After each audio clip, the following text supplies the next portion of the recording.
রাজা পুরঞ্জনের কাহিনী। তো নারদ মুনি প্রাচীন বহির্সাধকে এই রাজা পুরঞ্জনের কাহিনীর মাধ্যমে শিক্ষা প্রদান করলেন, তা এই অধ্যায়ে এবং সামনের কয়েকটি অধ্যায়ে বর্ণনা করা হবে। তো 1 থেকে 8 নম্বর শ্লোকে বর্ণনা করা হয়েছে কিভাবে নারদ মুনি প্রাচীন বরিশাদের উপরে কৃপা প্রদর্শন করলেন বা কৃপা বর্ষণ করলেন, তা বর্ণনা করা হচ্ছে।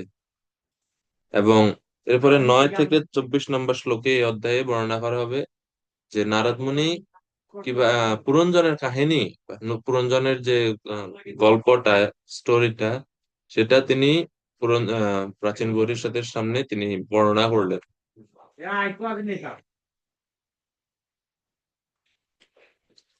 তারপরে 25 থেকে 44 নম্বর শ্লোকে বর্ণনা করা হবে যে কিভাবে সে পুরঞ্জনের যিনি রানী হবেন, অত্যন্ত সুন্দরী, তিনি কিভাবে আহ সেই নগরীতে প্রবেশ করেন এবং পুরঞ্জন তার প্রতি আকৃষ্ট হন।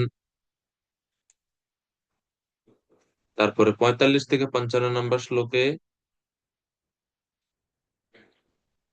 The gates and inhabitants of the city, অর্থাৎ এই নগরীতে কারা কারা বাস করছেন, নগরবাসীদের বর্ণনা এবং নগরের গেট সমূহ কথা বর্ণনা করা হবে। মানে পুরঞ্জন যে নগরীতে বসবাস করছে সেই নগরে।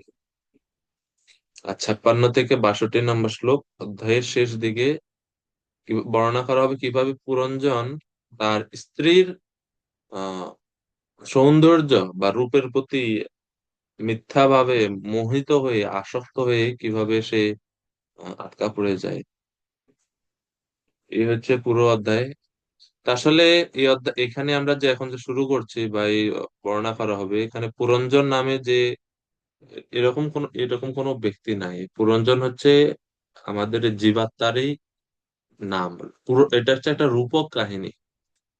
রূপক কাহিনী বলা হয়, রূপক কাহিনীর দ্বারা এটা বোঝায় যে একটা জিনিস দিয়ে আরেকটা জিনিস বোঝানো। তো এখানে পুরঞ্জন নামে যে ব্যক্তিকে বর্ণনা করা হবে, এই পুরঞ্জন ব্যক্তিটা আসলে কোনো মানে বাস্তবিকই কোনো কেউ না, ইনি হচ্ছেন আমাদের আত্মা। এই আত্মা কিভাবে জড় জগতের বিভিন্ন বিষয়ের প্রতি, জড় রূপের প্রতি আকৃষ্ট হয়, ভোগ বিলাসের প্রতি আকৃষ্ট হয়, কর্মমার্গের প্রতি আকৃষ্ট হয়, ইত্যাদি বিষয়গুলো নারদ মুনি বর্ণনা করবেন প্রাচীন ভবিষ্যতের কাছে পুরঞ্জনের কাহিনীর মাধ্যমে।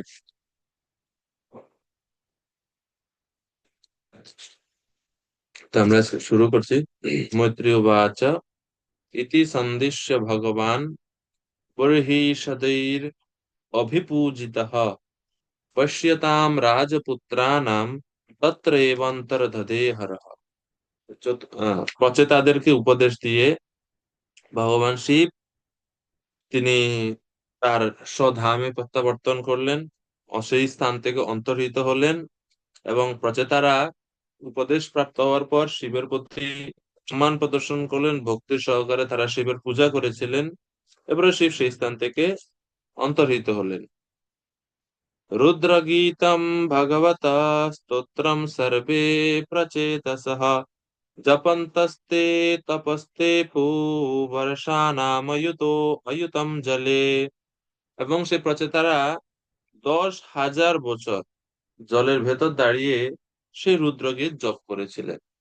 তারা শুধুমাত্র উপদেশই প্রাপ্ত হননি, উপদেশ পাওয়ার পর সেই উপদেশটা তারা তাদের জীবনে প্রয়োগ করেছিলেন, তা আমরা দেখতে পাচ্ছি। তো রুদ্র বা শিবজি তাদেরকে শিখিয়েছেন কিভাবে এই রুদ্রগীত কীর্তন করতে হয়, এবং শিবের প্রদর্শিত পন্থা অনুসারে সেই আদেশ পালন করে তারা 10,000 বছর জলের নিচে দাঁড়িয়ে সেটা করেছেন। তো শিল প্রভুপাদ বলছেন এটা আশ্চর্যজনক হতে পারে এখনকার জন্য, কিন্তু তখনকার জন্য তাদের জন্য এটা আশ্চর্যজনক ছিল না। এক হচ্ছে বয়সের দিক থেকে বা সময়ের দিক থেকে। প্রবাদ বলছেন যে জলের ভিতর থেকে কিভাবে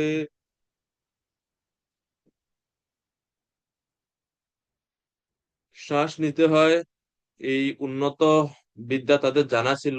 যৌগিক পন্থায় তারা সেটা করেছিলেন। আর ওই সময়ের মানুষের আয়ু ছিল 1 লক্ষ বছর।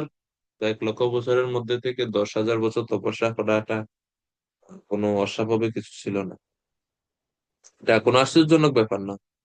এবার বলছে যে যদিও এই যুগে সেই প্রকার কার্য অসম্ভব, তবুও সত্য যুগে তা সম্ভব ছিল। সত্য যুগে সেটা সম্ভব হয়েছিল, যেহেতু এটা সত্য যুগে হয়েছিল এরকম। 3 নম্বর শ্লোক। তো নারদ মুনি প্রাচীন ভবিষ্যৎকে এখন জিজ্ঞাসা করছেন, 3 এবং 4 নম্বর শ্লোকে। শ্লোক নাম্বার 3। রাজপুত্রেরা যখন জলের ভিতর কঠোর তপস্যা করছিলেন, তখন তাদের পিতা বিভিন্ন প্রকার সকাম কর্ম অনুষ্ঠানে রত ছিলেন। তাই তখন আধ্যাত্মিক জ্ঞানে তত্ত্ববেত্তা দেবর্ষি নারদ রাজার প্রতি অত্যন্ত দয়া পরবশ হয়ে তাকে পারমার্থিক জীবন সম্বন্ধে উপদেশ দিতে মনস্থ করেছিলেন। এইদিকে পুত্ররা জলের নিচে তপস্যা করছেন, আর এইদিকে প্রাচীন পরিষদ মোটামুটি সুযোগে সুযোগে মানে অনেক সকাম কর্মে লিপ্ত হয়ে গেছে। এই জন্য নারদ মুনিকে এখানে বলা হচ্ছে নারদ অধ্যাত্ম তত্ত্বজ্ঞ। নারদ মুনির মতন মহান সাধুরা, ভক্তরা, তারা জানেন যে শাস্ত্রের প্রকৃত লক্ষ্য কি, বা সবচাইতে সার জিনিস কি, কোনটা করলে অতি সহজে পরম তত্ত্বকে লাভ করা যায়। এই জন্য নারদকে বলা হচ্ছে অধ্যাত্ম তত্ত্বজ্ঞ, তত্ত্ববেত্তা। তিনি দেখলেন যে প্রাচীন বহিষদ কষ্ট করছে, পরিশ্রম করছে, কিন্তু মার্গটা ঠিক নেই, পন্থাটা শ্রেয় পন্থা নয়। তো এটা দেখে তিনি করুণা অনুভব করলেন মনে মনে, এবং এখন প্রচেতাদের কথা মানে স্টপ। প্রচেতারা কি করছে সেটা পরে দেখা যাবে। এখন ক্যামেরা শিফট হচ্ছে ভাগবতমে প্রাচীন পরিষদের দিকে। তো প্রাচীন পরিষদের কি হলো? তো নারদ মুনি আহ, প্রাচীন প্রাচীন পরিষদকে তিনি বলতে লাগলেন বা উপদেশ দিতে মনস্থির করলেন, কেননা নারদ মুনি হচ্ছেন কৃপালু। কৃপালু মানে কি? নারদ মুনি ভাবছেন, হন্ত হন্ত মৎ প্রিয় শিষ্যস্য ধ্রুবস্য বংশোয়ম কর্মণি নিমজ্জতি তদ ইমম উদ্ধারম ইতি কৃপালুহু। কৃপালু নারদ মুনিকে বলা হচ্ছে এই কারণে, নারদ মুনি মনে মনে ভাবছেন যে হায় হায়, আমার প্রিয় শিষ্য ধ্রুবের বংশ কিভাবে তারা সকাম মানে আমার, কেননা প্রাচীন ভবিষ্যৎ ধ্রুব মহারাজেরই বংশধর। তো নারদমুনি ভাবছেন আমার প্রিয় শিষ্য ধ্রুব, তার বংশধর হচ্ছে এই প্রাচীন বহির্ষৎ, সে কিভাবে আমার সামনে এই সকাম কর্মে নিমজ্জিত হচ্ছে। তাকে এখান থেকে উদ্ধার করতে হবে। এই জন্য তিনি দয়া পরবশ হয়ে তিনি জ্ঞান উপদেশ প্রদান করলেন। যদিও প্রাচীন পরিষদ তাকে নিজে থেকে প্রথমে জিজ্ঞেস করেননি, কিন্তু নারদ মুনি নিজে থেকে গেছেন এই কারণে, কেননা তিনি হচ্ছেন কৃপালু। যেরকম ছিল প্রভুপাদ, এটা হচ্ছে মহান ভক্তদের এক বিশেষ বা অনন্য একটা গুণ, যে তারা নিজে থেকে জীবের ক্লেশ তারা অনুভব করেন, এবং তারা জিজ্ঞাসিত না হয়েও অনেক সময় উপদেশ আদি প্রদান করে থাকেন। এটা হচ্ছে ভক্তদের বিশেষ করুণা বা কৃপা। তাদের মধ্যে দয়া এই গুণটা আছে। ভগবত ভক্তি অনুশীলনের ফলে তাদের হৃদয় ভগবানের মতো দিব্য গুণাবলী সম্পন্ন তারাও লাভ করে, এবং এর ফলে তারা বদ্ধজীবদের ক্লেশ দেখে তাদের হৃদয়ও ব্যথিত হয়। তো এই ওই দৃষ্টিভঙ্গি থেকে নারদ মুনি প্রাচীন ভবিষ্যৎকে উপদেশ দিতে মনস্থির করলেন। কেননা এক এক নারদ মুনি ছিলেন অধ্যাত্ম তত্ত্বজ্ঞ, আর দুই হচ্ছে কৃপালু, কৃপা পরবশ। কর্মমার্গটা শ্রেয় পন্থা নয় এই কারণে, কারণ হচ্ছে কর্মের সকাম কর্মের কর্মীরা, তারা ফলের প্রতি খুব বেশি আসক্ত থাকে, স্বর্গলোক আদি উন্নীত হতে চায়, এবং সেখানে গিয়ে জীবের বা জীবাত্মার যে মূল স্বরূপ সেবা বৃত্তি, এই সেবা বৃত্তিটা কিন্তু তারা প্রকাশ করতে পারে। সকাম কর্মের এটা হচ্ছে সবচেয়ে বড় মানে ডিসঅ্যাডভান্টেজ। ভগবত ভক্তি যোগ কেন অন্য সমস্ত যোগ সমূহ থেকে শ্রেষ্ঠ? এর অনেকগুলো কারণের মধ্যে এটা একটা কারণ হচ্ছে যে ভগবত ভক্তিতে অহম মম বা স্বার্থযুক্ত কোনো বাসনা একজন ভক্ত রাখেন না। কর্মী, জ্ঞানী, যোগী তাদের সকলের মধ্যে অহম ভাবটা থাকে। তারা মম থেকে মুক্ত হয়ে যা হতে পারে হয়তো, কিন্তু অহমটা তাদের মধ্যেও থেকে যায়। যেমন সকাম কর্মী যারা কর্মকাণ্ড মগ্ন, তারা অহম, মম এই দুইটার প্রতি খুবই আসক্ত। তারা বৈদিক স্পেকট্রামের মধ্যে আছে, বৈদিক বিধি বিধিনিষেধের মধ্যে আছে, কিন্তু অহম মমের প্রতি আসক্তি তাদের কিন্তু কমে না। তাদের থেকে একটু উন্নত হচ্ছে জ্ঞানীরা। তারা মম বাদ দিয়ে দেয়, বৈরাগ্য জীবন নিয়ে নেয়, কিন্তু অহমটা তারপরেও থাকে। অহম ব্রহ্মাস্মি, সোহম আসমি, ওই অহম ভাবটা থাকে। আমি হচ্ছি সেই, আমি হচ্ছি সেই, আমি এই আমি ভাব, আমিত্ব ভাবটা থেকে যায় তখন। সেম অষ্টাঙ্গ যোগীদের ক্ষেত্রেও। কিন্তু ভগবত ভক্ত এই উভয় ভাব থেকে মুক্ত। এই জন্য নারদ মুনি ভাবছেন, আরে সে আমার শিষ্য, ধ্রুবের বংশধর। তো এটা একটা সুবিধা আছে, ভগবানের শুদ্ধ ভক্তদের সাথে সম্পর্কিত হওয়ার ফলে আমরা অনেক সময় কিছু বিশেষ কৃপা বা করুণা আমরা লাভ করতে পারি, যেটা আসলে আহ আমাদের ভগবত ভক্তিতে আমাদেরকে অনেক সহযোগিতা করে অনেক সময়। যেরকম ভগবান শ্রীমদ্ ভাগবতমে বলছেন যে ভক্তই ভক্ত জনপ্রিয়। শ্রীমদ্ ভাগবতমে শ্লোকের শুরুতে তো আমার মনে আসতেছে না এখন, খুবই গুরুত্বপূর্ণ শ্লোক এটা। ভক্তই ভক্ত জনপ্রিয়, প্রথম লাইনটা মনে আছে আপনাদের কারো? কিভাবে শুরু হয় শ্লোকটা?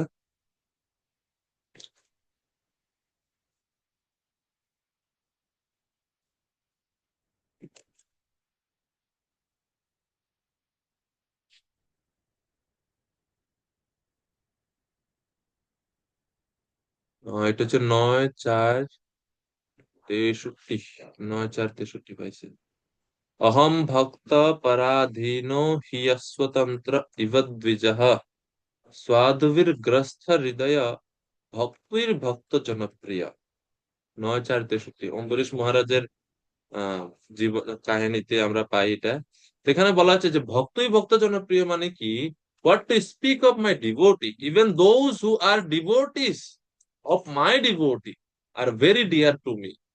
ভগবান বলছেন যে আমার ভক্তের কি কথা, যে আমার ভক্তের ভক্ত, যে আমার ভক্তের সাথে সম্পর্কিত, যে আমার ভক্তের সেবা করে, সেও আমার প্রিয় হয়, সেও আমার অত্যন্ত প্রিয়। তো যদিও প্রাচীন পরিষদ তিনি নিজে থেকে আধ্যাত্মিক জ্ঞানের জন্য আসেননি নারদ মুনির কাছে, কিন্তু তার এই অবস্থা দেখে এবং যেহেতু তিনি ছিলেন ধ্রুব মহারাজের বংশধর, এই জন্য তার প্রতি নারদ মুনি তিনি একটু দয়া অনুভব করছেন। আমরা আরেকটা দৃষ্টান্ত দেখি শ্রীমদ্ ভাগবতমে, প্রথম স্কন্ধে। পরীক্ষিত মহারাজকে ভগবান শ্রীকৃষ্ণ মাতৃগর্ভে রক্ষা করলেন। ঠিক আছে, এখন যদি প্রশ্ন হয় যে কেন ভগবান পরীক্ষিত মহারাজকে রক্ষা করলেন, বলতে পারবেন কেন ভগবান পরীক্ষিত মহারাজকে রক্ষা করেছেন? পরীক্ষিত মহারাজ তো মাতৃগর্ভে ছিল, উনি কি প্রার্থনা করেছেন? উনি তো প্রার্থনা করেন, নিজে তো নিজের জন্য, নিজের রক্ষার জন্য তো উনি ওই সময় প্রার্থনা করেননি। তারপরেও কেন ভগবান মাতৃগর্ভ ওনাকে রক্ষা করেছেন? কি কি কারণ হতে পারে?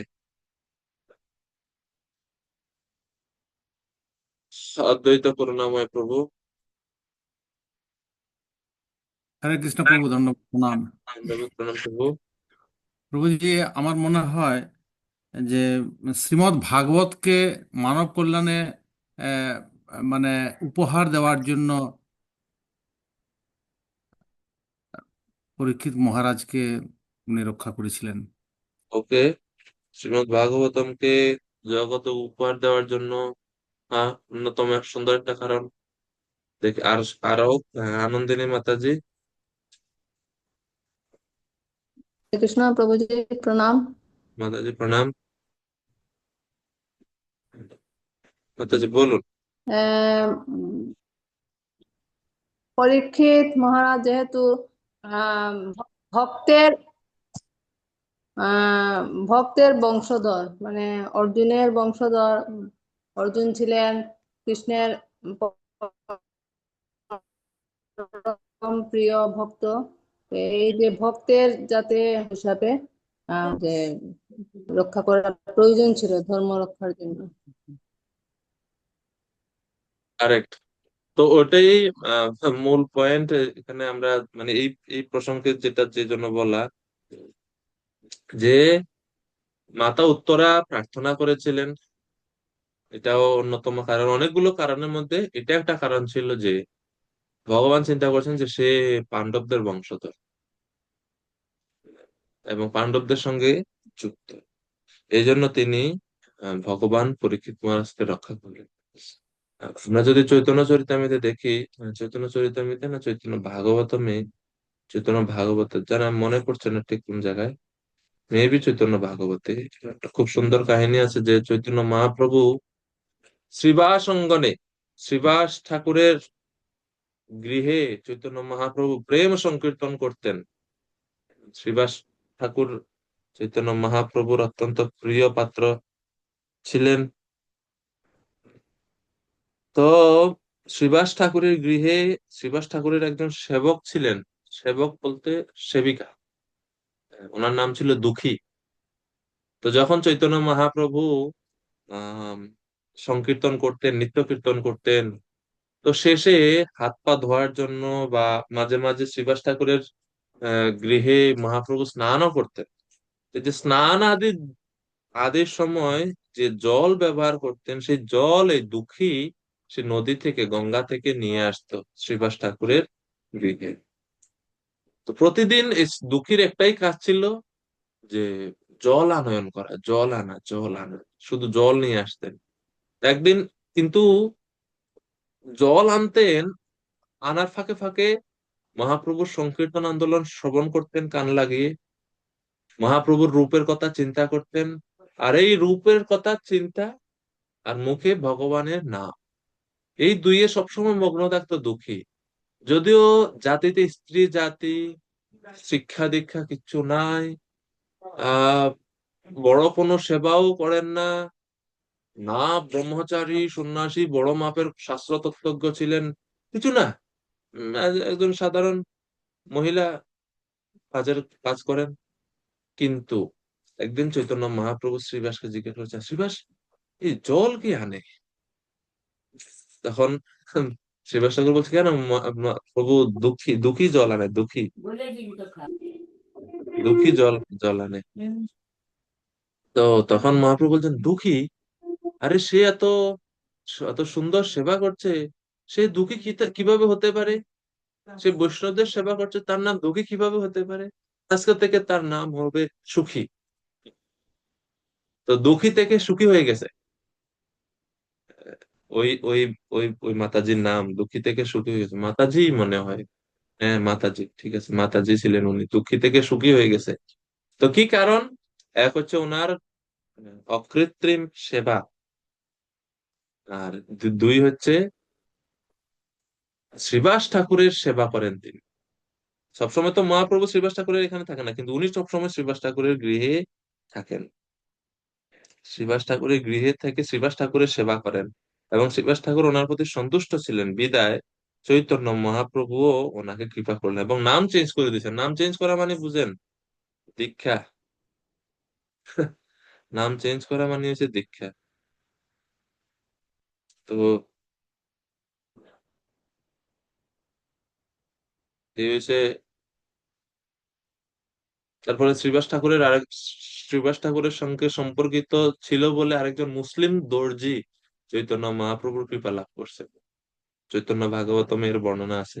মুসলিম ছিলেন, দর্জি, সেলাই করতেন, কাপড় সেলাই করতেন, কিন্তু শ্রীবাস ঠাকুরের সেবা করতেন বলে তিনিও মহাপ্রভুর কৃপা লাভ করেছেন। তো এটা মানে জাস্ট কেন বলা, যে জাস্ট শুদ্ধ ভক্তদের সঙ্গে বা ভক্তদের সাথে সম্পর্কিত থাকলে, ভক্তদের সেবা করলেও ভগবান কৃপা লাভ করে। তো এই জন্য এখানে নারদ মুনিকে বলা হচ্ছে কৃপালু, অধ্যাত্ম তত্ত্বজ্ঞ কৃপালু।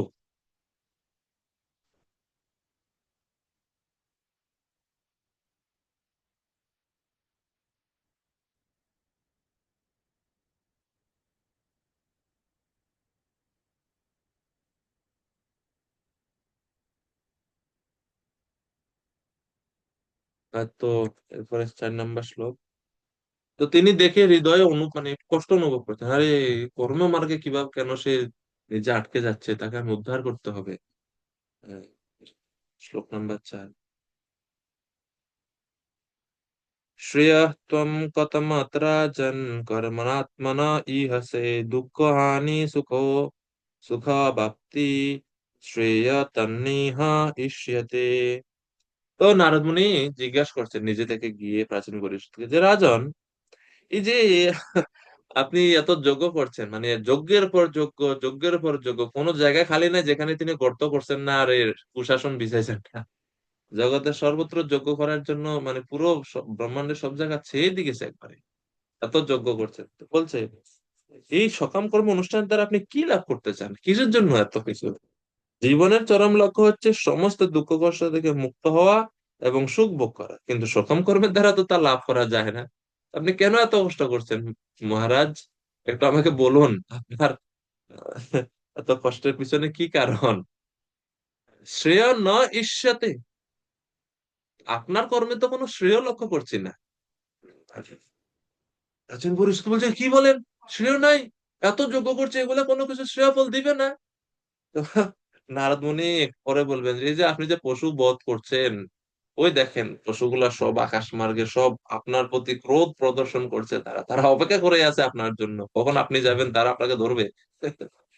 তো নারদ মুনি সকাম কর্মের নেগেটিভ সাইড বা খারাপ দিকগুলো সম্বন্ধে, বা সকাম কর্ম যে নগণ্য কম্পেয়ার টু ভগবত ভক্তি যোগ, তো তিনি বলছেন যে যেহেতু কর্ম দ্বারা যে আপনি সুখ পাচ্ছেন সেটা দুঃখ মিশ্রিত এবং নশ্বর, সেজন্য আহ, শ্রেয় লাভ করতে পারবেন না আপনি এটার দ্বারা।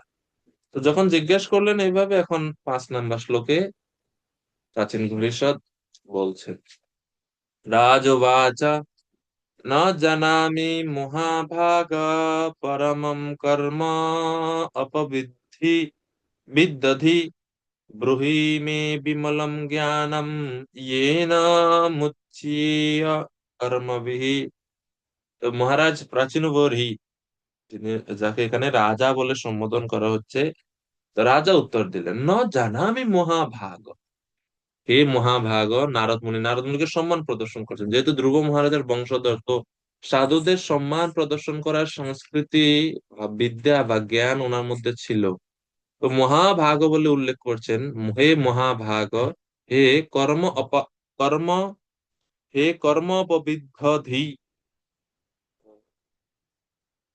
যিনি কর্মবি অপবিদ্যা বিক্ষিপ্তা ধীর যস্য স, অর্থাৎ হে মহাভাগ, আমার বুদ্ধি কর্মবিদ্যা হওয়ায় আমি আমার পরম মঙ্গল উপায় জানতে পারিনি। যেহেতু আমার বুদ্ধি কর্মবিদ্য বা সকাম কর্মের প্রতি, সকাম কর্ম দ্বারা এত বেশি আবৃত হয়ে গেছে, যে আমি আমার জন্য কোনটা পরম মঙ্গল, কোনটা শ্রেয় না জানা, আমি আমি জানি না, আমি বুঝতে পারছি না। এই জন্য আমি এই কর্ম নিবন্ধন হতে মুক্তি লাভ করতে পারি এমন কিছু উপদেশ আপনি আমাকে প্রদান করুন। তো এই জন্য বা প্রভুপাদ এর অনুবাদ অনুযায়ী, হে মহাত্মা নারদ, আমার বুদ্ধি সকাম কর্মে আবদ্ধ হয়ে রয়েছে, তাই আমি জীবনের চরম লক্ষ্য সম্বন্ধে অবগত নই। দয়া করে আপনি আমাকে শুদ্ধ জ্ঞান দান করুন, যার ফলে সকাম কর্ম বন্ধন থেকে মুক্ত হতে পারি। তো যদিও তিনি সকাম কর্ম করছেন, কিন্তু নারদ মুনির এই প্রশ্ন থেকেই প্রাচীন পরিষদ বুঝতে পেরেছেন যে কিছু ভুল করছি আমি।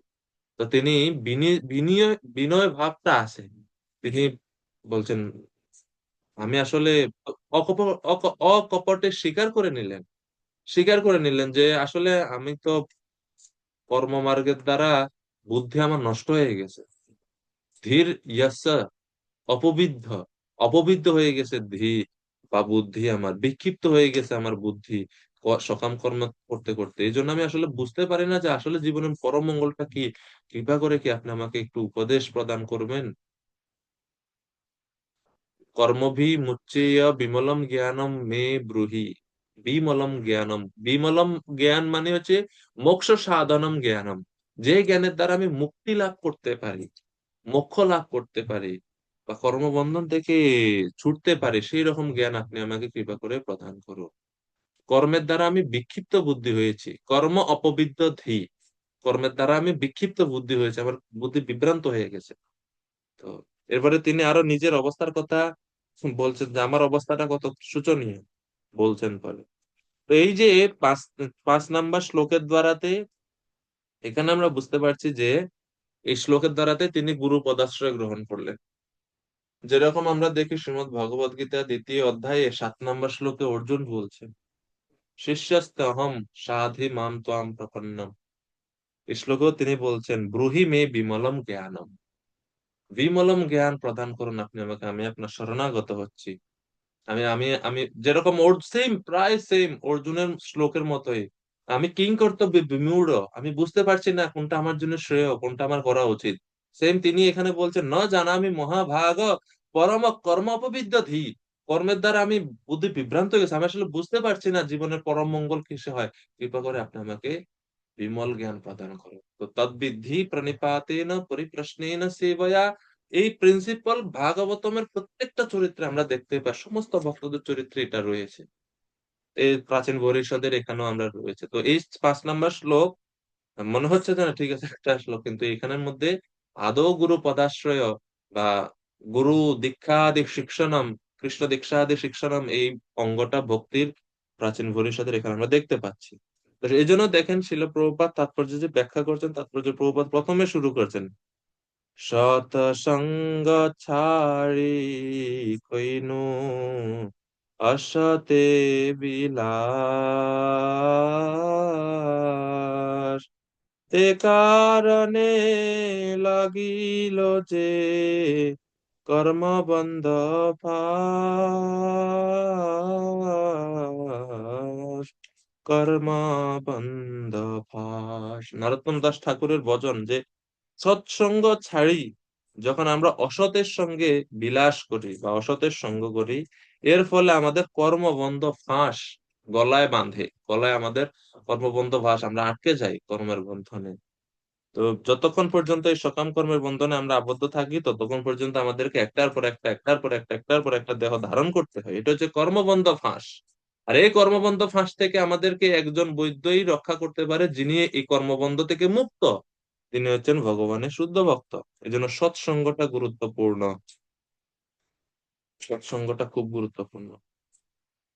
শিল প্রভুপাদ তাৎপর্যে 2য় প্যারাগ্রাফে বলছেন যে প্রাচীন বহিষৎ সেই কথা স্বীকার করে সরল ভাবে নারদ মুনিকে জিজ্ঞাসা করেছেন কিভাবে এই কর্মবন্ধন ফাঁস থেকে মুক্ত হওয়া যায়, যেটা হচ্ছে ব্রহ্ম জিজ্ঞাসা, অথাৎ ব্রহ্ম জিজ্ঞাসা। কেউ যখন কর্মবন্ধ ফাঁসের চেষ্টায় হতাশ হয়, তখন তিনি জীবনের প্রকৃত উদ্দেশ্য সম্বন্ধে অনুসন্ধান করেন, যাকে বলা হয় ব্রহ্ম জিজ্ঞাসা। তো এই 5 নম্বর শ্লোকই হচ্ছে প্রাচীন পরিষদের জন্য ব্রহ্ম জিজ্ঞাসা। মুন্ডক উপনিষদ থেকে প্রভুপাদ গুরুর কথা বলছেন যে সদ্গুরুর শরণাগত হওয়া কর্তব্য। এই কথা, এই কোটেশন গুলো প্রভুপাদ এই কারণে উদ্ধৃতি করছেন, কেননা এটা হচ্ছে প্রাচীন পরিষদের গুরুর আশ্রয় গ্রহণের দৃষ্টান্ত এই শ্লোক। তদ বিজ্ঞানার্থম শুরু গুরু তস্য গুরুমেবাভিগচ্ছেৎ, এইসব শ্লোক আছে এখানে। তো প্রাচীন পরিষদ সর্বশ্রেষ্ঠ গুরু নারদ মুনিকে পেয়েছেন, এবং তাই তিনি তার কাছে সেই জ্ঞানের সম্বন্ধে প্রশ্ন জিজ্ঞেস করছেন। মানব জীবনের একমাত্র উদ্দেশ্য হচ্ছে মানব জীবনের একমাত্র উদ্দেশ্য হচ্ছে সদ্গুরুর কাছে কর্মবন্ধর ফাঁস থেকে মুক্ত হওয়ার সম্বন্ধে অনুসন্ধান করা। তাৎপর্য শেষ লাইনে প্রভুপাদ খুব জোর দিয়ে বলছেন এটা।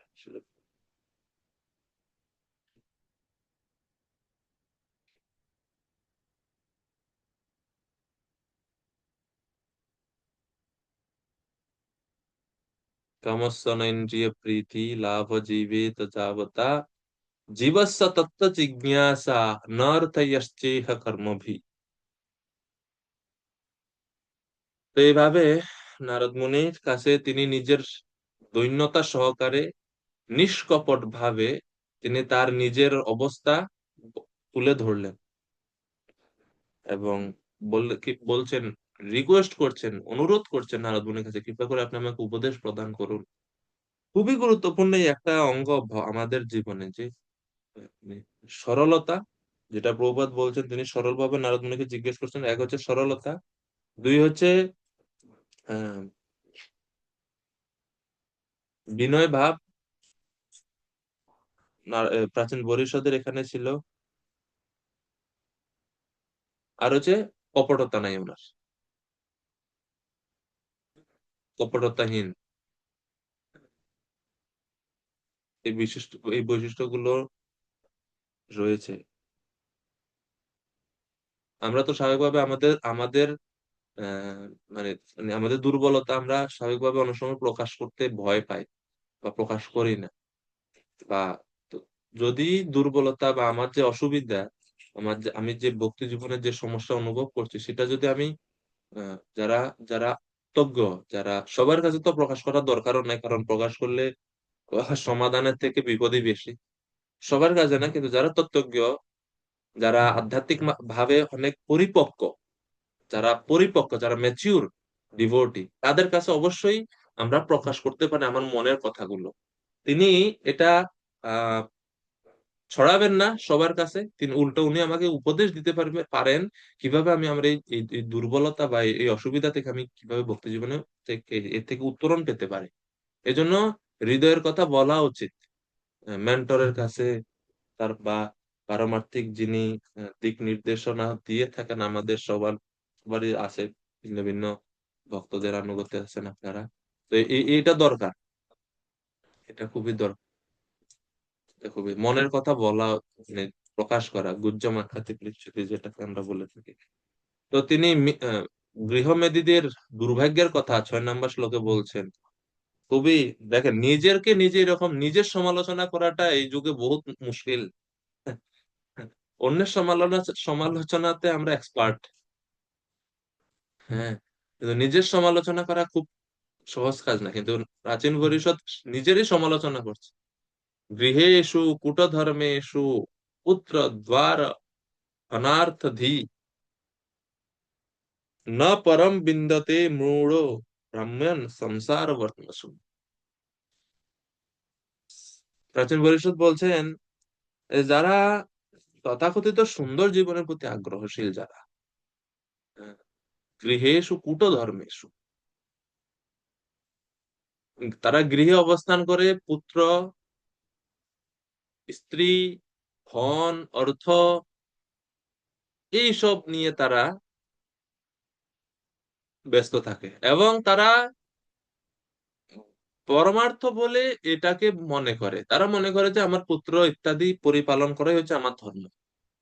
এভাবে তারা বিভ্রান্ত হয়, এবং সেই মূঢ় ব্যক্তিরা কাম্য কর্মাদির অনুষ্ঠান করতে খুবই তারা তৎপর থাকে, কিন্তু ভগবত ভক্তিমূলক কার্যে তারা যুক্ত নয়। এজন্য তাদেরকে মূঢ় বলা হচ্ছে। তারা জীবনের পরম লক্ষ্য সম্বন্ধে জানে না, এবং এভাবে তারা বারবার সংসার চক্রে আবর্তিত হয়, এবং তারা কখনোই জীবনের পরম লক্ষ্য খুঁজে পায় না। এজন্য এই তাদের তারাও একটা ধর্ম, তাদের এই ধর্মটাকে বলা হচ্ছে কূট ধর্ম। সে মনে করছে যে আরে আমার সংসার আছে, আমার ছেলে মেয়ে আছে, তাদের ভরণ পোষণ করতে হবে না, এটা তো আমার একটা বড় দায়িত্ব। এইটা হচ্ছে, এটাকে সে পরম ধর্ম বলে মনে করে বসে থাকে। তার যে আত্ম উপলব্ধির জন্য প্রচেষ্টা করা উচিত, সেটা করে না সে। এবং এইভাবে সে, তো প্রবোধ বলছে, তারা হচ্ছে কূট ধর্মপরায়ণ বা ছল ধর্মপরায়ণ। এবং প্রহ্লাদ মহারাজ তাদের এই শ্রেণীর ব্যক্তিদেরকে অন্ধকূপের সঙ্গে তুলনা করেছেন। হিত- উম, প্রহ্লাদ মহারাজ তার পিতাকে বলছেন, পিতাজি, হিত্বা আত্মপাতম গৃহম অন্ধকূপম বনম গত ইয়ৎ হরিমাশ্রয়েত। আপনি এই গৃহ অন্ধকূপ, এই কূট ধর্ম ছেড়ে আপনি হরির আশ্রয় গ্রহণ করুন।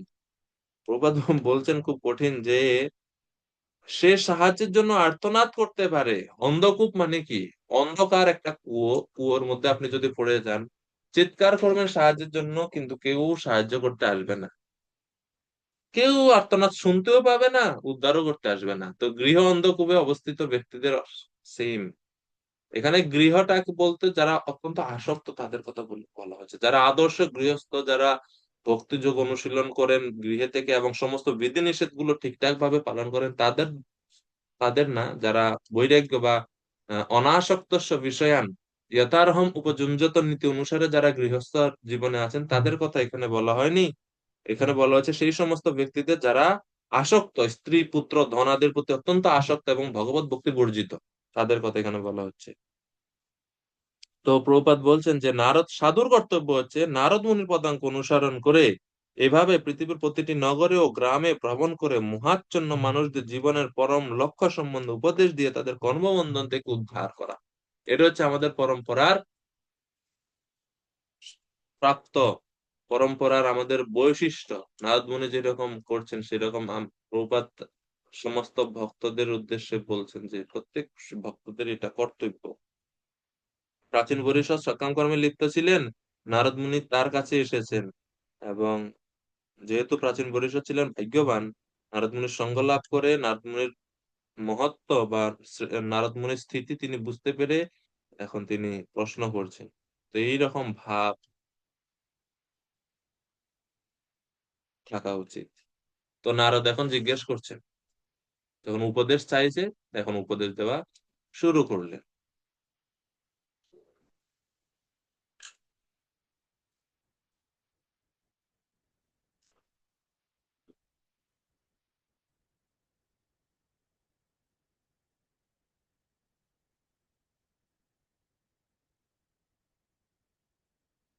বিশ্বনাথ চক্রবর্তী, সরি, এই শ্লোকে 6 নম্বর শ্লোকের ব্যাখ্যাতে শ্রীল ভক্তি সিদ্ধান্ত সরস্বতী গোস্বামী প্রভুপাদ খুব সুন্দর কমেন্ট করেছেন এখানে, যে সকল ভোগী পুরুষ সাংসারিক দৃশ্য সাংসারিক দৃশ্য জগৎকে ভোগের উপাদান বলে মনে করে তারা গৃহব্রত ধর্মে আবদ্ধ হয়ে পড়ে। গৃহব্রতগণ ভার্যায় মানে স্ত্রীতে, মাতৃপিতৃবর্গে, বন্ধুত্বে, ভৃত্যে এবং দ্রবিণ আদিতে আপনাকে পুরুষ অভিমানী ভোগী জ্ঞানে সম্বন্ধ স্থাপন করে এবং এর ফলে এই সবের প্রতি সে আসক্ত হয়ে আটকে যায়। ভোগী পুরুষের এই স্থিতি ভগবত সম্বন্ধ চ্যুত হয়ে তারা সংসার ভ্রমণে সংসারে তারা ভ্রমণ করতে থাকে। পরমার্থ পথে ভ্রমণ করার কোনো স্পৃহা তাদের মনে জাগে না। এই জন্য শ্রী গৌরাঙ্গ সুন্দর চৈতন্য মহাপ্রভু, শ্রী নিত্যানন্দ প্রভু, শ্রীল হরিদাস ঠাকুর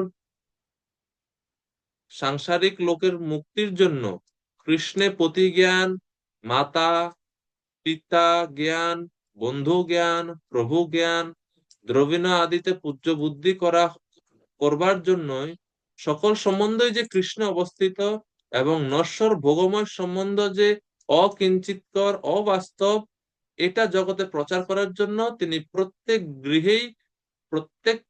গৃহেই প্রেরণ করিয়াছেন। অর্থাৎ চৈতন্য মহাপ্রভুর অনেক অনুসারীরা যারা গৃহে ছিলেন, তো তাদেরকে মহাপ্রভু গৃহে রেখেছেন এটা শিক্ষা দেওয়ার জন্য যে কিভাবে এই ভোগ বুদ্ধি পরিত্যাগ করে সেবক বৃত্তি নিয়েও কিভাবে গৃহে থেকে হরি ভজন করা যায় এই শিক্ষা দেওয়ার জন্য। আর আমরা বেশিরভাগ সময় কি হয়, আমরা মানে শুরুতে মন থাকে এটা যে না, আমরা তো সেবা করব, কৃষ্ণ সেবা, কৃষ্ণ কেন্দ্রে সংসার জীবন যাপন করব, কিন্তু দেখা যায় সংসার জীবনে প্রবেশ করার পরে বেশিরভাগ সময় ওই ভোগ প্রবৃত্তিটাই সামনে চলে আসে। স্ত্রী পুত্রের প্রতি খুব বেশি অনেক সময় আমরা আসক্ত হয়ে যাই। প্রথমে আমরা নাম দেই কিন্তু মহান আচার্য গৃহস্থ যারা আছেন তাদের, কিন্তু বেশিরভাগ সময় আমরা মানে লাইনচ্যুত হয়ে যায়। এই জন্য খুব সাবধান থাকা উচিত। মহাপ্রভু আদর্শ গৃহস্থ কে বা কেমন হওয়া উচিত তার নিদর্শন দিয়েছেন তার বিভিন্ন ভক্তদের, অদ্বৈত আচার্য ঠাকুর, নিত্যানন্দ প্রভু ইত্যাদি ইত্যাদির মাধ্যমে। ওনার গৃহে ছিলেন চৈতন্য মহাপ্রভু নিজেও, তিনি বিবাহ করেছেন এবং দেখিয়েছেন কিভাবে গৃহে থেকেও কৃষ্ণকেই সম্পদ, কৃষ্ণকেই পতি জ্ঞান, কৃষ্ণকেই সম্পত্তি জ্ঞান মনে করে সংসার জীবন যাপন করা যায়। এটা হচ্ছে আদর্শ গৃহস্থ জীবন।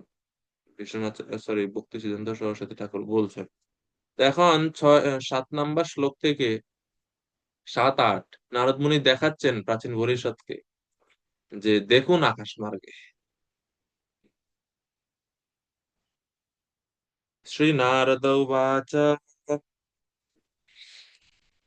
ভো ভো প্রজাপতে রাজন পশুন পশ্ব ত্বয়াধ্বরে সংজ্ঞা সংজ্ঞা সংজ্ঞাপিতান জীব সংঘান নির্ঘৃণেনা সহস্রশঃ।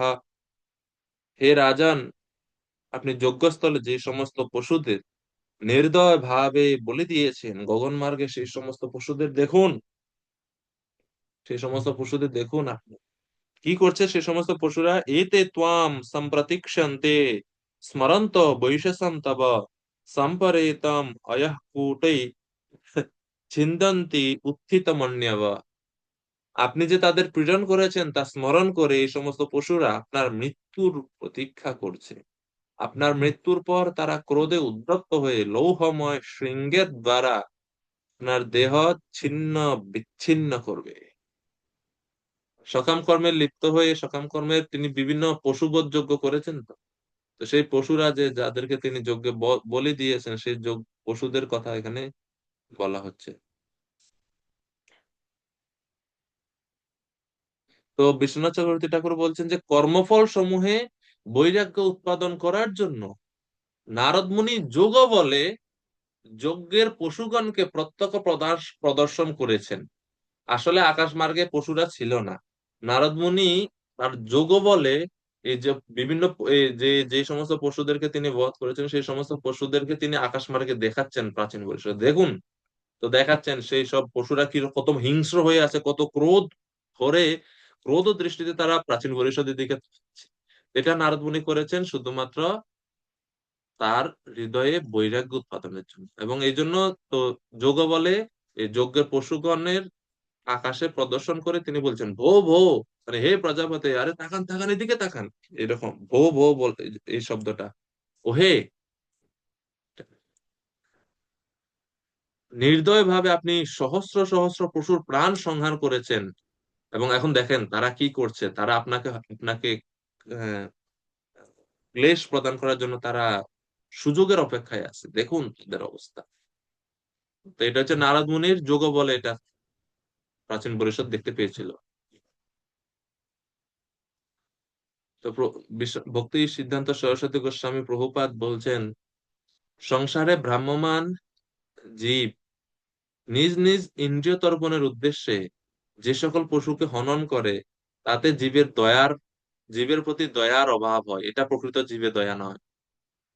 সংসার সংসার ভোক্তৃ মনুষ্যগণ যারা সংসারকে ভোগ করার মানসিকতা নিয়ে থাকে সেই সমস্ত মানুষেরা স্ত্রী, সন্তান সন্ততি, বন্ধু, ভৃত্য প্রভৃতিকে নানা প্রকার ক্লেশ প্রদান করে স্বীয় ইন্দ্রিয় তৃপ্তিকর যজ্ঞের অনুষ্ঠান করে থাকে, কিন্তু সেই সমস্ত যজ্ঞে যে সকল পশুদেরকে তারা বধ করে সে সকল পশু কোনো প্রকারে ইন্দ্রিয় তৃপ্তি, সে সকল পশুর কোনো প্রকারে ইন্দ্রিয় তৃপ্তি হয় না।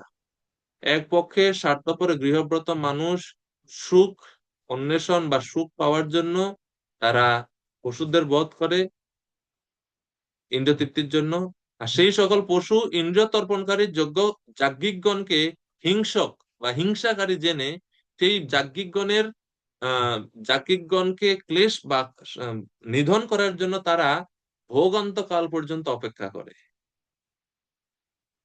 এবং বিশ্বনাথ ভক্তি সিদ্ধান্ত সরস্বতী ঠাকুর বলছে যে ভোগান্তে আপনাদের নিধন বিনিময়ে এরাও সমভাবে যজ্ঞকারীকে নিধন করার জন্য প্রতিহিংসা পরায়ণ হয়ে থাকে এই সমস্ত পশুরা। এজন্য পরের 8 নম্বর শ্লোকে বলছেন যে দেখুন তারা আপনাকে মারার জন্য কিভাবে অপেক্ষা করছে, তারা স্মরণ করছে কিভাবে আপনি তাদেরকে হত্যা করেছেন। বৈশসম মানে আপনার কর্তৃক তারা আপনি যে তাদের দেহকে ছিন্ন বিচ্ছিন্ন করেছেন, ছেদন করেছেন তা তারা স্মরণ করছে, এবং প্রতীক্ষতাম তারা অপেক্ষা করছে কি নিয়ে, সম্পরেতম আপনাকে লোহময় শৃঙ্গ দ্বারা ছিন্ন বিচ্ছিন্ন করবে। ভয়ানক অবস্থা। ছিন্দন্তি, ছিন্দন্তি শব্দ দ্বারা বোঝাচ্ছে যে ভবিষ্যতে না বর্তমান কালকে বোঝাচ্ছে ছিন্দন্তি, মানে তারা ছেদন করবে।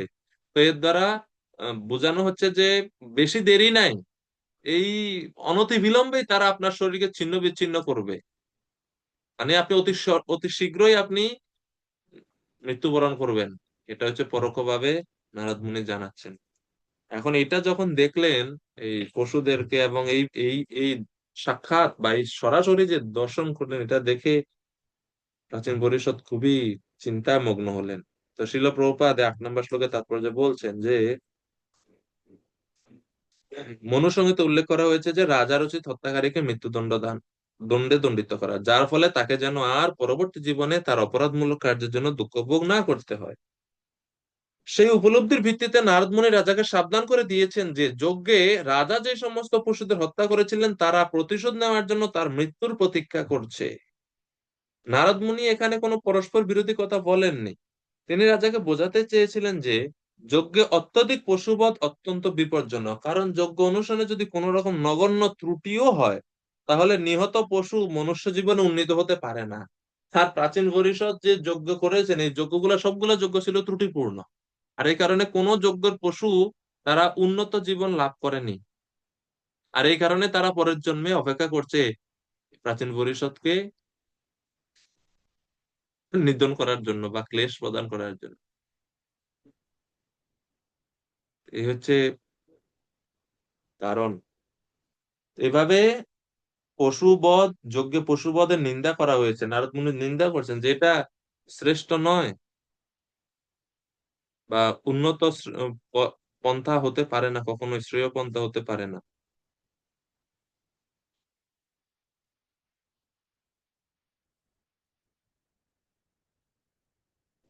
শ্লোক নাম্বার 9। এখন 9 থেকে 24 পর্যন্ত নারদ মুনি পুরঞ্জনের কাহিনীর মাধ্যমে প্রাচীন পরিষদকে বোঝানোর চেষ্টা করছেন।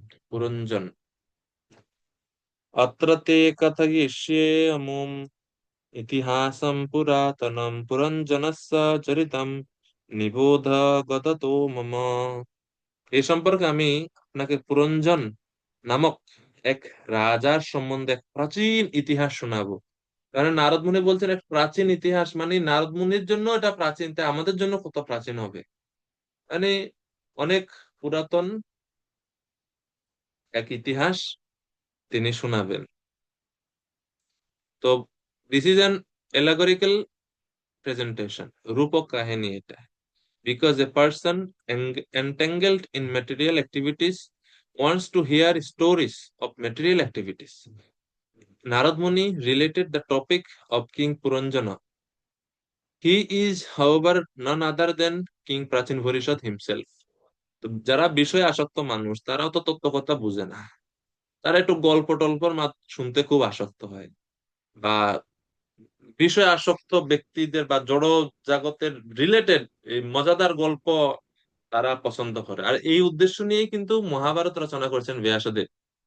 কেননা সাধারণ মানুষ যারা অত উন্নত চেতনা সম্পন্ন নয় তারা এই বেদান্ত সূত্র এই সেই এগুলা কঠিন কঠিন জিনিস তত্ত্বগত এগুলো তারা বুঝতে পারবে না, এই জন্য তাদের জন্য মহাভারতের কাহিনী রচনা করেছেন। কাহিনী গল্পের মধ্যে তারা অল্প অল্প অল্প অল্প যেন শিক্ষা লাভ করতে পারে সহজে। তো নারদ মুনিও প্রাচীন পরিষদকে বোঝানোর জন্য এই জন্য একটা গল্পের কথা বলছে, বা গল্পের আকার বা রূপক আকারে তিনি বর্ণনা করছেন। এবং এখানে এই পুরঞ্জন আসলে অন্য কেউ না, পুরঞ্জন হচ্ছে এই প্রাচীন পরিষদ নিজেই। তো যেহেতু সে বিষয় আসক্ত, এই জন্য সে আরেক বিষয় আসক্ত ব্যক্তির দৃষ্টান্ত দিয়ে সে বোঝানোর চেষ্টা করছে। যেরকম আমরা গীতায় দেখি যে যখন ভগবান শ্রীকৃষ্ণ আহ ওই যে কর্ম মার্গের মাধ্যমে বা এই সকাম সরি কর্তব্য কর্ম করে কেউ কি পূর্বে মুক্ত হয়েছে কিনা এটা বোঝার জন্য এটা প্রশ্ন যখন করেন, তখন ভগবান শ্রীকৃষ্ণ কার কথা বলেন যে হ্যাঁ, আহ, পূর্বে অনেক রাজর্ষিরা এটা করে মুক্ত হয়েছেন, যেমন জনক আদি রাজর্ষিদের কথা। হ্যাঁ। এবং যখন ভগবান আরো বলছেন যে এই জ্ঞান রাজর্ষিদের রাজর্ষিরা লাভ করেছিল, যেন অর্জুন রিলেট করতে পারে যে ওকে তাহলে তো আমিও তো ক্ষত্রিয়, এর মানে পূর্বে ক্ষত্রিয়রা এটা লাভ করছে, তাহলে আমারও এটা লাভ করা উচিত, বা তো এই জন্য রিলেট যেন করতে পারে। তো এই কারণে নারদ মুনি প্রাচীন পরিষদের কথা বলছেন। তো এই সেকশনটা খুব সুন্দর, কিভাবে তিনি মানে রূপক অর্থে রূপক ভাবে সব বর্ণনা করলেন। শিল প্রভুপাদ বলছেন পুরঞ্জন শব্দটির অর্থ হচ্ছে যে ব্যক্তি তার দেহকে ভোগ করে, তার নাম হচ্ছে পুরঞ্জন। 9 নম্বর শ্লোকে পুর বলতে এই শরীর, নিজ কর্মফলের দ্বারা যিনি উৎপাদন করেন তিনি হচ্ছেন পুরঞ্জন, আর সেটাই হচ্ছে প্রাচীন ভবিষ্যৎ আপনি। বিষয়ী মানুষ বৈষয়িক কথাতে আসক্ত হয়, এই জন্য প্রাচীন ভবিষ্যৎকে বোঝানোর জন্য তিনি পুরঞ্জনের কথা, চরিত্র কথা বর্ণনা করছেন। আর বাস্তবিক পক্ষে সেই পুরঞ্জন হচ্ছে তুমি। কিভাবে তুমি? তো এই জন্য বলছে পুরঞ্জন। এবং এটা অনেক পুরাতন, পুরাতনম মানে পুরাতন চরিত্র। পুরাতনম বলতে পুরাতন, বা পুরাতন বলতে এই পুরঞ্জন যে হচ্ছে নিজের কর্মফলের দ্বারা শরীর উৎপাদন করে, এই পুরঞ্জন বা এই পুরঞ্জনের কাহিনী পুরাতন বলতে বিশ্বনাথ চক্রবর্তী ঠাকুর আরো বলছেন, পুরাতনম মাতৃগর্ভ প্রবেশাৎ পূর্বম অপি আরভ্যতে ইতি অর্থ। অর্থাৎ এই পুরঞ্জনের কাহিনী বা জীবের যে ভোগ প্রবৃত্তি, বা সে যে নিজের কর্মফলের দ্বারা যে নতুন নতুন দেহ উৎপাদন করে এবং আহ দেহকে ভোগ করার চেষ্টা করে, এটা পুরাতন। কারণ এই অর্থে যে মাতৃগর্ভে প্রবেশের পূর্ব হতেই এই প্রবণতা জীবের মধ্যে শুরু হয়। মাতৃগর্ভে প্রবেশের পূর্বে থেকেই তার এটা আছে, মানে এই যে এই দেহে না, এটা বহু বহু দেহতে, অনেক অনেক দেহ, অনেক অনেক জন্ম ধরে আমরা এই বিষয়কে ভোগ করে আসছি, দেহকে আমরা ভোগ করছি, আমরা কর্মফলের দ্বারা নিজেকে আটকে রেখেছি এবং আমরা বিষয় ভোগে মত্ত। এই জন্য তিনি বলছেন এটা হচ্ছে পুরাতন চরিত্র, ইতিহাস, প্রাচীন ইতিহাস। এই জন্য বলছে পুরাতনম।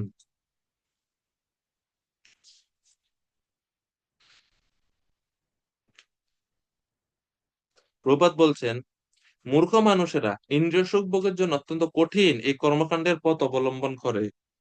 যারা ইন্দ্রিয় সুখ ভোগের প্রতি অত্যন্ত আসক্ত তাদের বলা হয় মূঢ়। মূঢ় ব্যক্তিদের পক্ষে জীবনের চরম লক্ষ্য হৃদয়ঙ্গম করা অত্যন্ত কঠিন। এজন্য কৃষ্ণ ভাবনামৃত আন্দোলন প্রচারের সময় আমরা দেখি মানুষের এই আন্দোলনের প্রতি খুব একটা আকৃষ্ট হয় না, কারণ তারা হচ্ছে সকাম কর্মে লিপ্ত মূঢ়দের দল। আর নারদ মুনি, সরি, চাণক্য পণ্ডিতের মত অনুযায়ী উপদেশ হি মূর্খানাম প্রকোপায়ন শান্তয়ে, যে মূর্খ ব্যক্তিকে যদি সৎ উপদেশ দেওয়া হয় তাহলে সেই উপদেশের সদ্ব্যবহার করার পরিবর্তে সে যে উপদেশ দিছে তার উপর প্রতি সে ক্রুদ্ধ হয়ে ওঠে।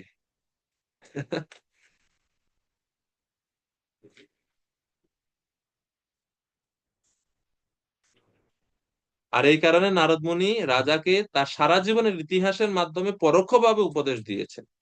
সোনা অথবা হীরার নথ বা দুল পড়তে গেলে নাক অথবা কান ফুটো করতে হয়। কর্মকাণ্ডের মার্গে ইন্দ্রিয় সুখভোগের জন্য এইভাবে দুঃখ সহ্য করতে হয়।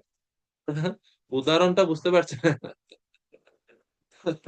মায়েরা বুঝবেন, কারণ ওনারাই কান ফুটা করে, ওরা তো এই কষ্ট বুঝবেন না। কেউ যদি নথ বা কানে দুল পড়তে চায় তাহলে নাক বা কান ফুটো করতে হয়, এটা ক্লেশ ভোগ করতে, এটা কিন্তু কষ্টদায়ক, ছোটবেলায় করতে হয়।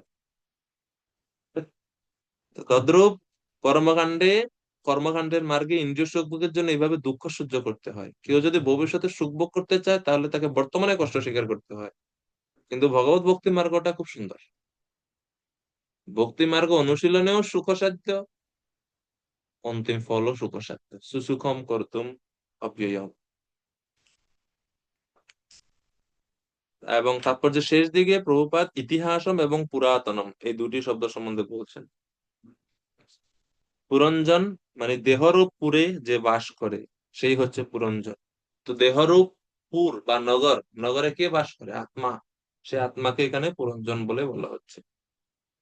তো 10 নম্বর শ্লোক, এ রাজন পুরাকালে পুরঞ্জন নামক এক রাজা ছিলেন,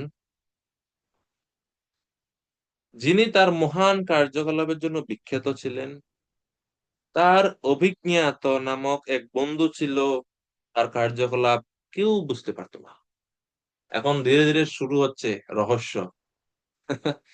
তো বলছেন, পুরঞ্জন নামে একজন রাজা ছিল, মহা যশস্বী রাজা ছিল, এবং তার এক সখা ছিল, বন্ধু ছিল। তার না সেই সেই বন্ধুর তার নাম এবং তার কার্য কেউ বুঝতে পারতো না, এই জন্য তাকে বলা হচ্ছে অবিজ্ঞাত বা অজ্ঞাত।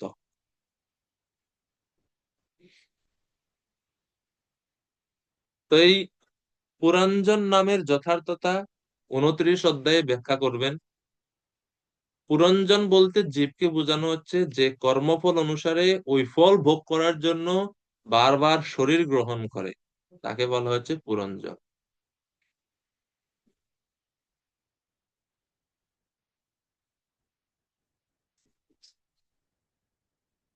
তাকে বলা হচ্ছে পুরঞ্জন।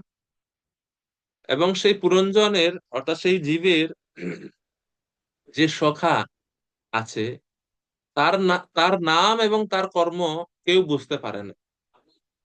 এজন্য তার নাম হচ্ছে অবিজ্ঞাত নাম। অবিজ্ঞাত মানে হচ্ছে যার নাম কেউ জানে না, আর কি কাজ করে তাও কেউ জানে না। অবিজ্ঞাত, অবিজ্ঞাত চেষ্টিত, অভিজ্ঞাত নামাসিত সখা অভিজ্ঞাত চেষ্টিত, শ্লোকে বলা হচ্ছে।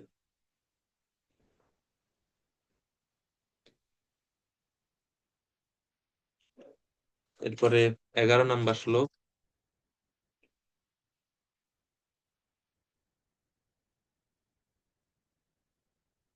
তো এই অভিজ্ঞাত কে হবে এগুলা পরে উম, আমরা পরিচয় পাবো। এই অভিজ্ঞতাটা কি?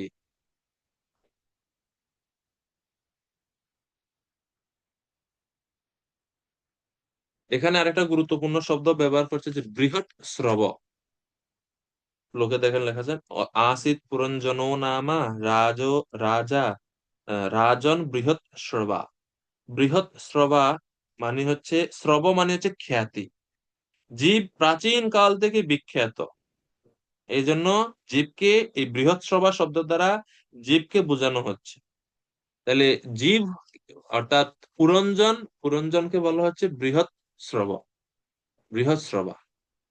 আর এই অভিজ্ঞাত যে মানে যার নাম নাই এবং যার কার্যকলাপ কেউ বুঝতে পারে না, তিনি হচ্ছেন আমাদের জীবের সঙ্গে যিনি সবসময় থাকেন, তিনি পরমাত্মা, সুপার সোল, যার কার্য কেউ বুঝতে পারে না। তো এই 10 নম্বর শ্লোকে বলা হচ্ছে যে এই পুরঞ্জনের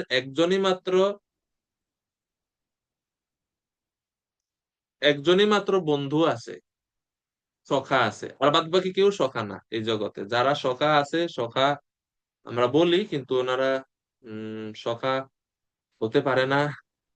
বেশিরভাগ সময় তারা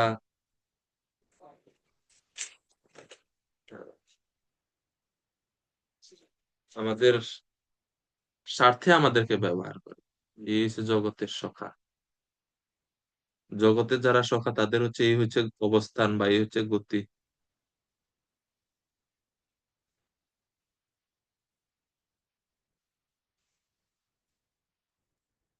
11 12, শ্লোক নাম্বার 11 এবং 12। তো সেই পুরঞ্জন কি করছে? রাজা পুরঞ্জন তার বসবাসের উপযুক্ত স্থান অন্বেষণ করতে করতে সারা পৃথিবী ভ্রমণ করছে।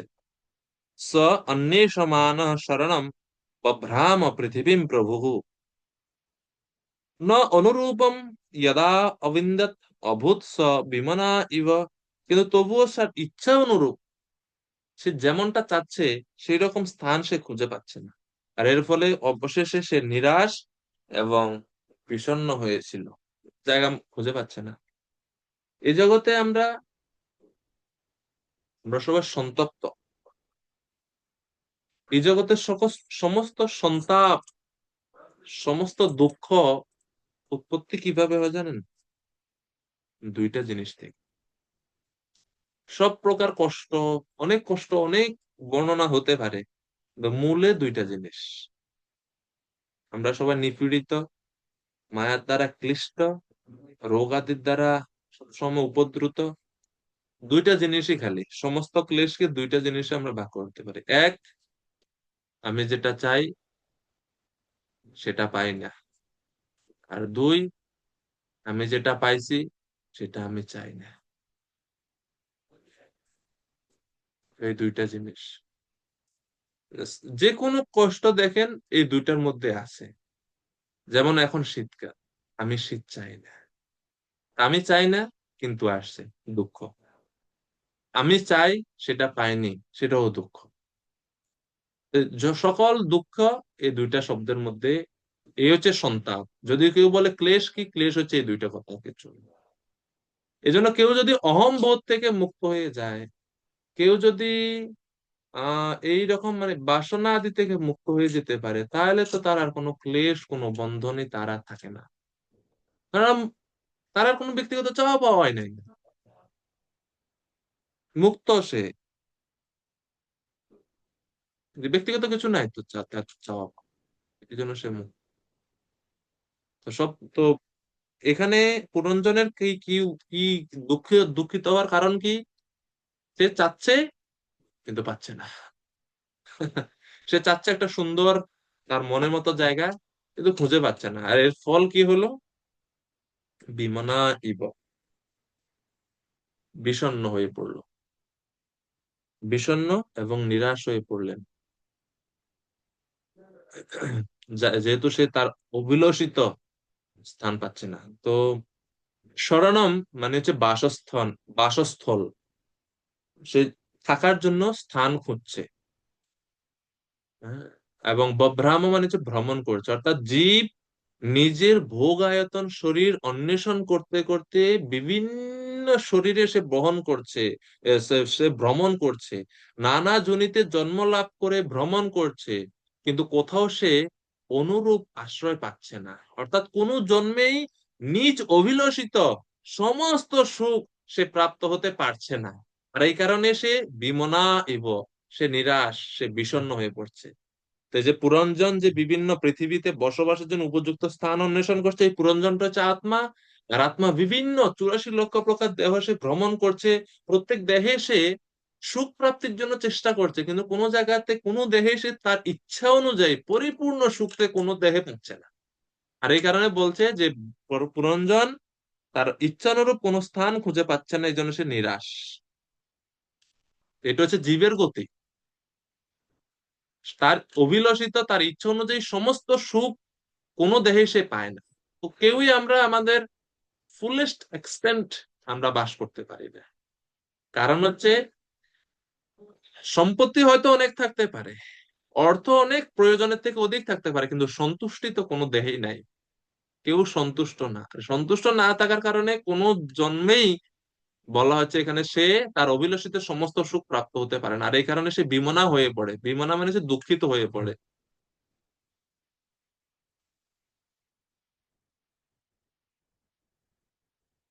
বিমনা হয়ে পড়ে। 11 নম্বর শ্লোকে এটা বলা হচ্ছে। আহ তাৎপর্যে প্রভুপাদ বলছেন যে আহ, ন অনুরূপম, অর্থাৎ রাজা তার উপযুক্ত কোনো স্থান খুঁজে পাননি। উপযুক্ত স্থান বলতে তার ভোগ করার জন্য উপযুক্ত পর্যাপ্ত কোনো জায়গা, কোনো দেহ সে খুঁজে পাচ্ছে না। কারণ এই জড়জগতে কোনো গ্রহলোক এবং কোনো প্রকার দেহেই জীব সুখী হতে পারে না। কারণ সুখ নামক বস্তুটা এই জগতে নাই। আরে এমন একটা সফটওয়্যার, এটা চলেই না মোবাইলে। আপনি যতই চেষ্টা করেন, যতই আপনি আহ, কি বলে প্রযুক্তি ব্যবহার করেন, কিভাবে আপনি চালাবেন? চালাতে পারবেন না, কারণ ওই ওই মোবাইলে তো এই সফটওয়্যার ব্যবহার করার সিস্টেমই নেই। কেউ যদি বলে ওকে আমি বাটন মোবাইলে হোয়াটসঅ্যাপ চালাবো, তো সম্ভব নেই। বাটন সেটে তো হোয়াটসঅ্যাপ চালানোর সিস্টেম নাই। হোয়াটসঅ্যাপ অ্যাপই ইনস্টল করতে পারবেন না। তাইলে কিভাবে আপনি হোয়াটসঅ্যাপ চালাবেন? ওই ইচ্ছা কি পূর্ণ হবে আদৌ কখন? হম। তদ্রূপ এই এই দেহে বা এই জগতে সুখ প্রাপ্তি না, সম্ভব না। মানে তো এই জন্য বলা হয় যে আমরা সুখের সন্ধান করি, এটা খারাপ না। জীব যে সুখের সন্ধান করে এটা কিন্তু খারাপ কিছু নয়, কিন্তু সুখের সন্ধান ভুল জায়গায় করাটা খারাপ জিনিস। আর জীব এটাই করে। যেহেতু জীব হচ্ছে রসবৈ সহ, মানে ভগবান রসবৈ সহ, আমরা ভগবানের ক্ষুদ্রাতি ক্ষুদ্র অংশ। তা আমরাও রসের সন্ধান করাটা আমাদের জন্য স্বাভাবিক। কিন্তু দুর্ভাগ্য হচ্ছে এটাই যে আমরা ভুল জায়গায় সে রসের সন্ধান করি।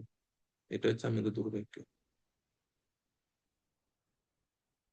এটা হচ্ছে আমাদের দুর্ভাগ্য।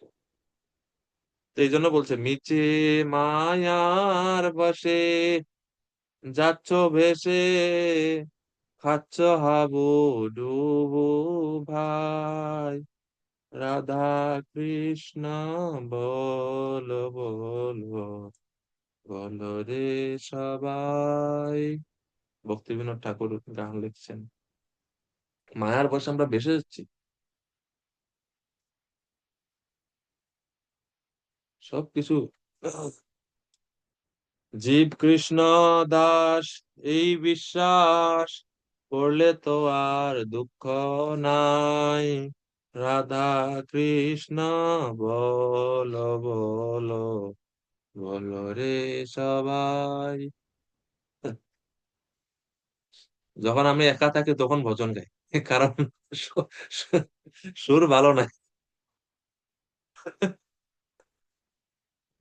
তো শ্রীল প্রভুপাদ বলছেন, বিমনা ইব শব্দটি খুবই গুরুত্বপূর্ণ, কারণ এই জড়জগতে দেবরাজ ইন্দ্র থেকে শুরু করে নগণ্য ইন্দ্র কীট পোকা পর্যন্ত সবাই উৎকণ্ঠায় পরিপূর্ণ। ব্রহ্মাও যদি উৎকণ্ঠায় বা দেবরাজ ইন্দ্র যদি উৎকণ্ঠায় পরিপূর্ণ থাকে, তার জীবের উপর কি কথা। আব্রহ্ম ভুবনাল্লোকা পুনরাবর্তিন অর্জুন, ইয়স্তু ইন্দ্রম ইন্দ্র গোপমত ইন্দ্র অহোস কর্ম ফল ভাজন মাতনোতি। ব্রহ্মসংহিতাতে ব্রহ্মাজি বলছেন একটা শ্লোকে। তো সবাই আমরা আটকে আছি, কেউই মুক্ত নয়। এবং 12 নম্বর শ্লোক,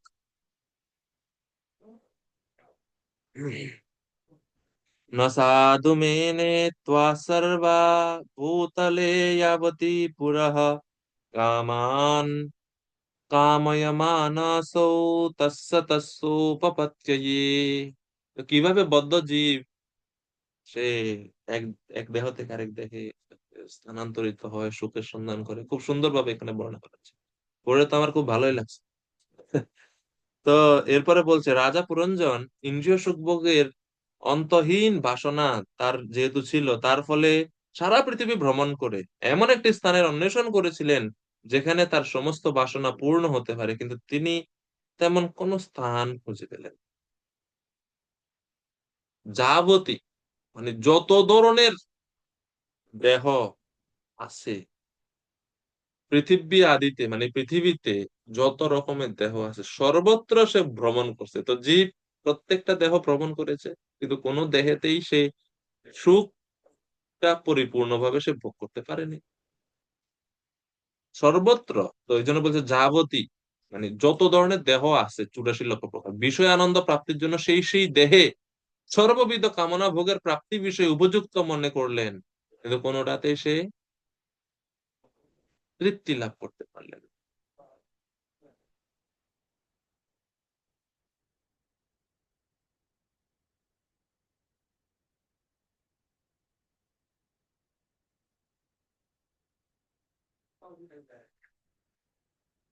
13 নম্বর শ্লোক, ঠিক এই সময়ে, ঠিক এই মুহূর্তে তিনি একটা নগরী দেখলেন।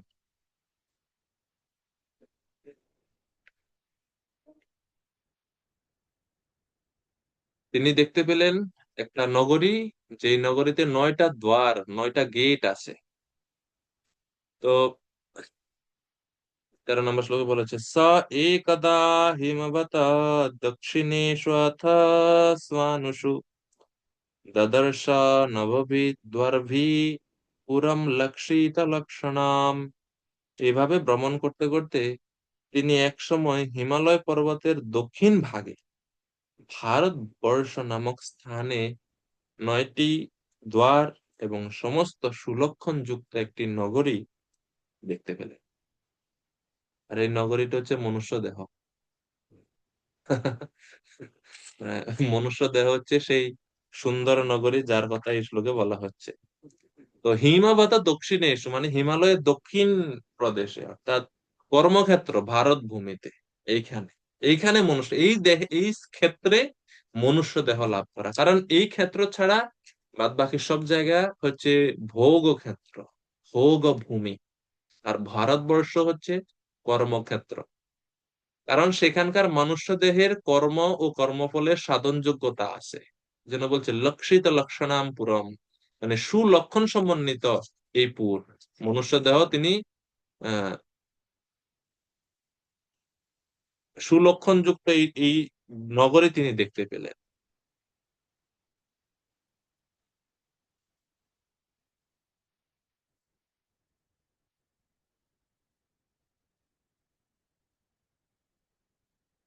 তো 14 হিমালয়, প্রভুপাদ বলছেন যে জীব যখন ভারতবর্ষে জন্মগ্রহণ করে তখন বুঝতে হবে তিনি অত্যন্ত ভাগ্যবান।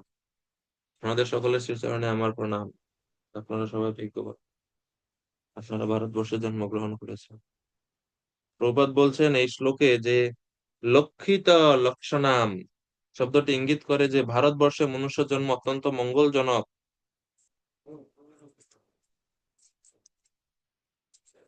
কারণ বৈদিক সংস্কৃতিতে জ্ঞানে পূর্ণ এই ভারতবর্ষে যারা জন্মগ্রহণ করে তারা অতি সহজে বৈদিক জ্ঞান, বর্ণাশ্রম ধর্ম ইত্যাদি সহজে তারা লাভ করতে পারে এবং পালন করতে পারে।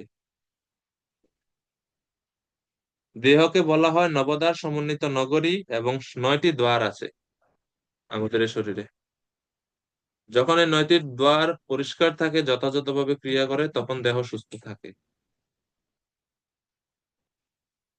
প্রপাত খুব গুরুত্বপূর্ণ একটা বলছেন যে পাশ্চাত্যের দেশগুলির অন্ধ মানুষেরা এবং ভারতবর্ষের পঙ্গু মানুষেরা এই কৃষ্ণ ভাবনামৃত আন্দোলনে যৌথভাবে কার্য করতে পারে, তাহলে ভারতের পঙ্গু মানুষেরা পাশ্চাত্যের সহযোগিতায় প্রকৃত প্রগতির পথে এগিয়ে যেতে পারবে, আর পাশ্চাত্যের অন্ধ মানুষেরা ভারতের পঙ্গু মানুষদের সহায়তায় পরম তত্ত্ব দর্শন করতে পারবে।